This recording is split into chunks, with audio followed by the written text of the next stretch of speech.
Somali students like me were enrolled into classrooms in the United States based on age rather than academic level, making it very difficult to succeed when classes are challenging beyond a person's current capability. It often leads to students skipping school and dropping out.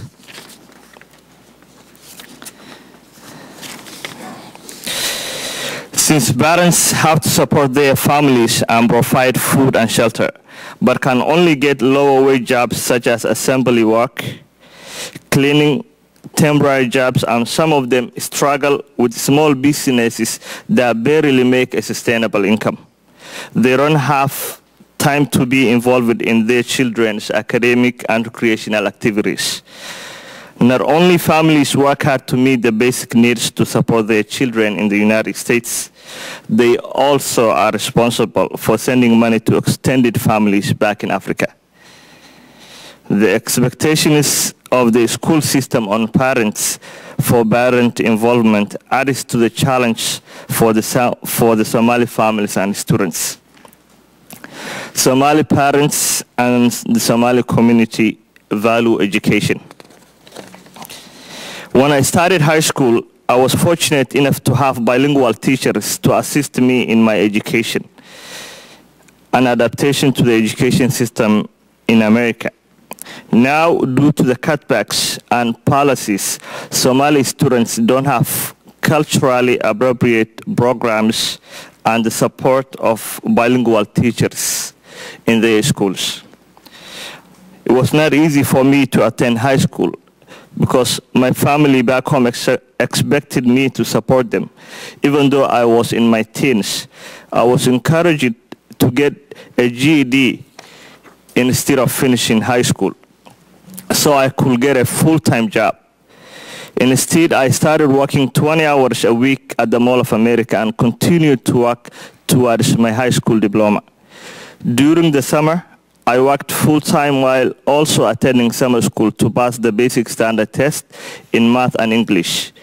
In my senior year, I took a commanding English class at the University of Minnesota in order to improve and be ready for college.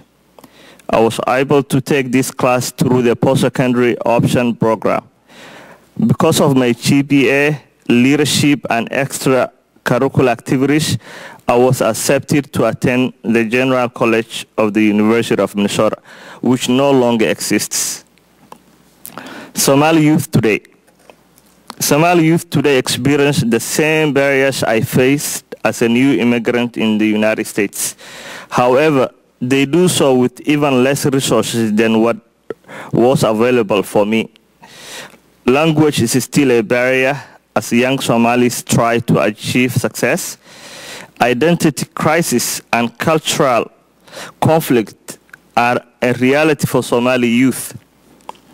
For example, Somali culture at home versus American system at school.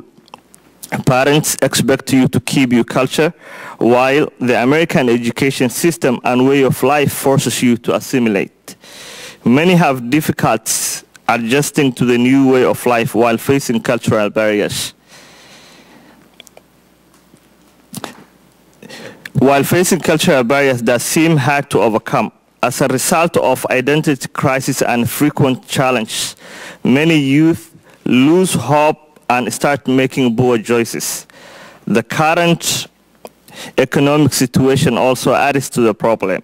Since jobs are not available for youth, they became truant, getting involved in gangs and using drugs like their peers.